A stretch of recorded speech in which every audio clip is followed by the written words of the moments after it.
What's going on, y'all? This is your boy Kevin coming to you on Memorial Day. First off, I want to thank all the men and women who serve this country of the United States that we live in. Give us the opportunity to live every day, and gives us the opportunity to practice those amendments and freedom of speech, freedom of religion. It's because of y'all that we were able to do what we do every day. We salute you.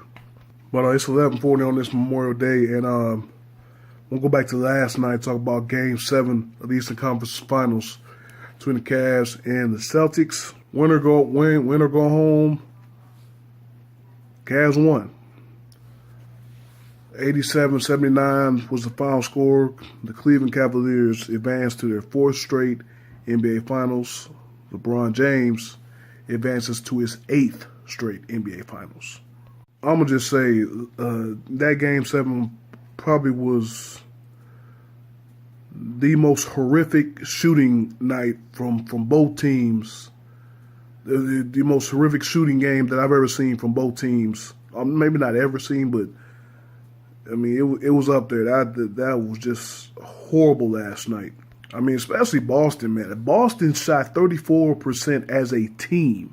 They shot 17% from three. They made 7 of 39 threes. I think they said that was the most missed threes ever.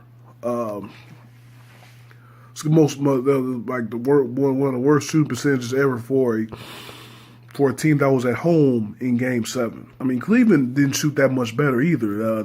Cleveland shot 45% from the field, and they shot 25% from three. They only made 9 out of 35 three-pointers. In a time where the three-pointer is as relevant as it's ever been, last night was just awful, just straight awful. I mean, that was really the story of this game than anything else. You know, again, 87-79 is the final score. I mean, 87-79 is the end of the is the final score. Excuse me. 87-79 is a score at the end of the third quarter. I mean, both teams only scored. I think the halftime score wasn't 43-39. Like, that's like middle of the second quarter. I mean, that's just how horrendous both of these teams shot. Like, again, especially Boston. But the first game that this Boston team had lost at home, and unfortunately, it's the last game of their season. Again, this young team they struggled a bunch. They struggled a lot shooting.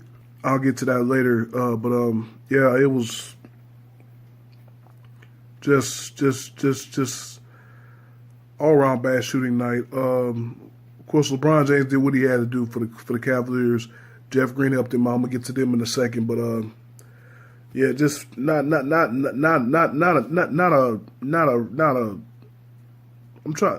a well played game. I'll say that, not a well played game by either team, honestly. But either way, Cleveland gets it done.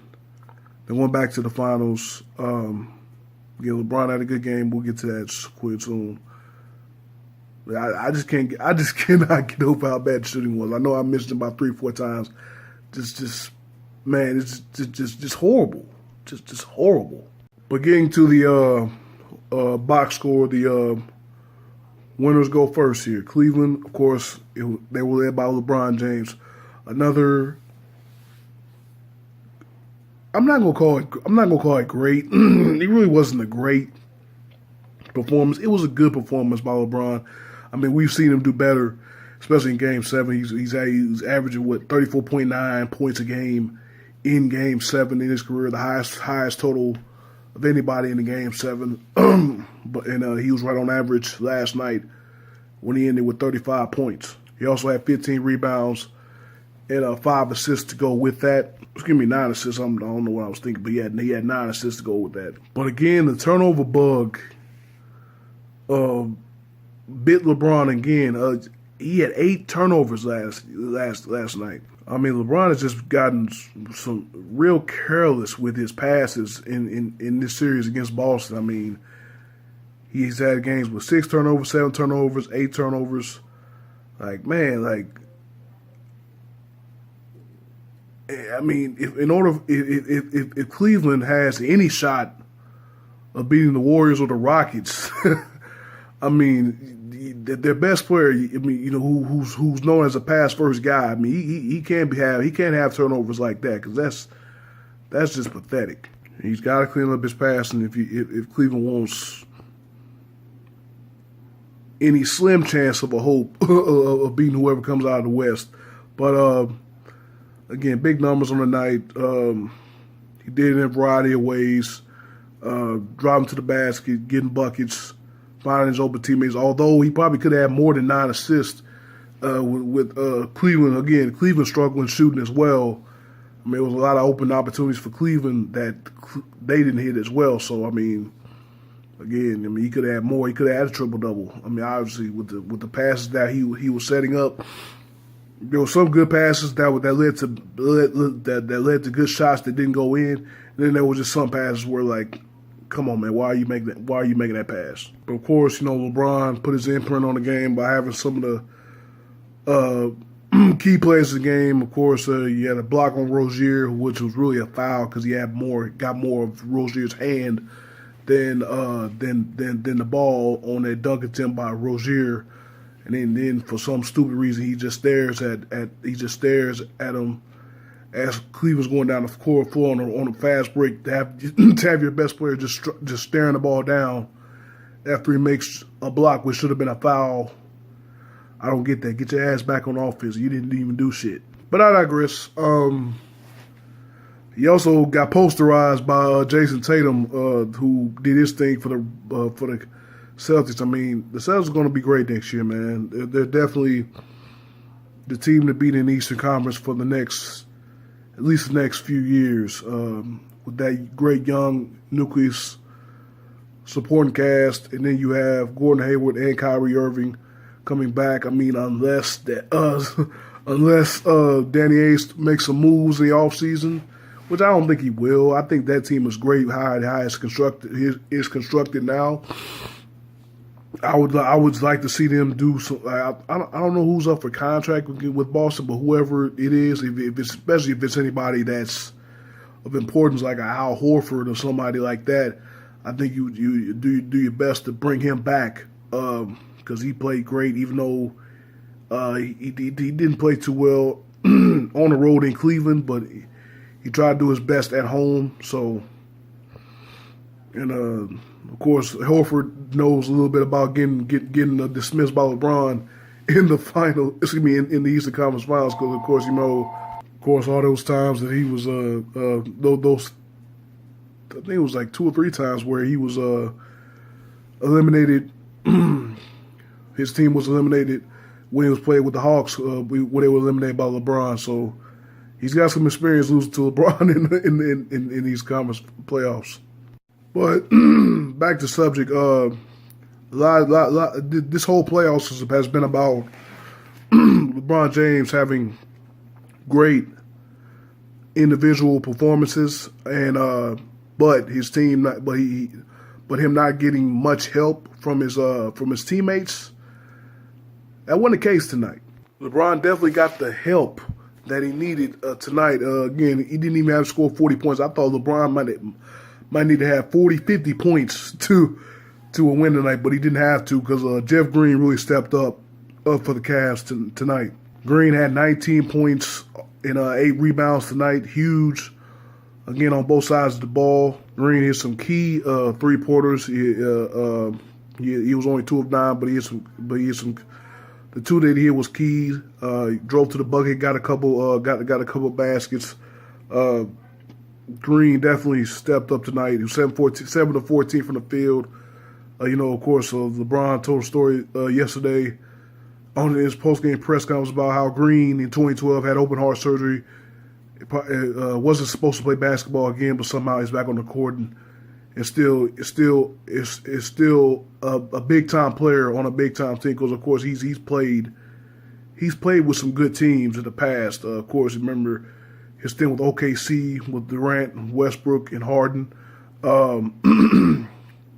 He's had some other good runs as well. But for him to play at this high level on this big stage again after having open heart surgery in 2012, and your future in doubt as far as playing basketball. I mean, it's a hell of a story. J.R. Smith put in 12 points. Tristan Thompson put in 10 points. Also grabbed 9 boards. Not too much from anybody else, though. Georgia only had 6 points. Kyle Korver only hit 1 3. Not too much else from the bench. But, of course, the big story coming into this game was Cleveland didn't have Kevin Love. He's in concussion protocol. So, hopefully, Love will be able to go for game 1 of the NBA Finals on Thursday. Again, I'll get to later. But yeah, man, just a big time gut check performance by the Cavs. The way they performed in games 1, 2, and 5 in Boston were just horrendous. And for them to have this type of performance in Game 7 with your season on the line, that's great. Really, just a really great performance all around by the Cavs team. LeBron had help tonight. It was an all around good performance. Well, maybe not all around, but certain guys stepped up. Again, Green stepped up, JR stepped up, Thompson stepped up. Now, who didn't step up is four of Boston's key guys: Jaylen Brown, Scary Terry Rozier, and the Marcuses, Morris and Smart. They combined to shoot 13 of 58 from the field. They shot 5 of 32 from three-point range. So most of those missed threes came from those 4 guys. I mean, Morris had a horrendous night shooting, but he had a decent game overall. He had 14 points and he had 12 rebounds. But again, horrendous shooting, 5 of 14 from the field totally. Jaylen Brown had 13 points, 6 rebounds, but he was 5 of 18 from the field. And it wasn't anything scary about Terry Rozier tonight. He only scored 4 points, 2 of 14 shooting. And then Marcus Smart was just atrocious from the field. He was only 1 of 10 from the field. He had 7 assists, so he got done with his passing, and he had big defensive plays, but just a horrendous shooting night from those 4 guys. But the rookie Jason Tatum, he was their bright spot. He had a big night. 24 points on 9 of 17 shooting. 7 assists. Remember, again, that big dunk he had on LeBron. Whoo! Man, he's going to be something. I mean, get this dude another 2 or 3 years. He could be up there. He could be up there with he could be up there as a rising star in this league. Al Horford, he had a better game than he did in Game 6. He had 17 points. Really didn't give you anything else other than that. Only had 4 rebounds and 3 assists. Again, this is the I can't remember. I think this is like the 4th or 5th time he's been eliminated by LeBron himself. Again, most of those coming when he was an Atlanta Hawk. Aaron Baines, he started at center, but he really was a non-factor in this game. He only scored 3 points off of 3 free throws and had 5 rebounds. Not something that not the production that you expected from your big man. Even if he doesn't score points, I think you still need to have more than 5 rebounds. But again, man, both teams shot horrendous from the field. Just want to go over a few things before I end the video. Number one, congrats to Boston. I mean, on a hell of a year. These young goons, man, they played extremely hard. I mean, getting through Milwaukee in 7, getting through Philadelphia, who was considered probably the better team at that point. In 5? Yeah, they beat them in 5. Again, when most people thought Philadelphia was a better team, even I thought that Philadelphia was a better team at that time because they had the 2 better players. And then taking the Cleveland Cavaliers to 7 games. for a squad without Gordon Hayward and Kyrie Irving. I mean, that's just a hell of a run, just a hell of a run. All the credit in the world goes to those guys and Brad Stevens, the best young coach in the game. I mean, with his coaching and those guys playing as hard as they do, and with and with the stars coming back, of course.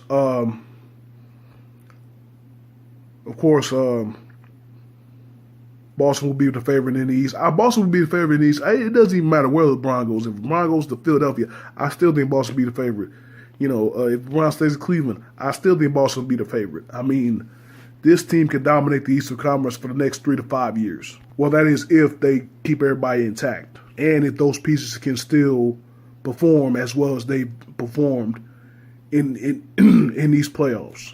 But next thing I want to get to is, of course, obviously the dominance of LeBron James in the Eastern Conference. I mean, you can say what you want about the competition level, East being weak and all that, but I mean, this dude LeBron's made 8 straight championship series. I mean, that's an accomplishment by itself. Especially winning a game on the road against a great young team without your other all-star Kevin Love, again, who's out in concussion protocol. Not being able to win on the road without the second best player. Other guys like Jeff Green and J.R. Smith just stepping up. That's huge, man. And that's definitely what they're going to need in the next round. Cleveland cannot afford for their supporting cast to struggle at any time during the next series against whoever comes out of the West. I mean, LeBron, as great as he is, I mean, I still think LeBron is going to have to take on more scoring responsibility in the NBA Finals against the Golden State or against the Houston.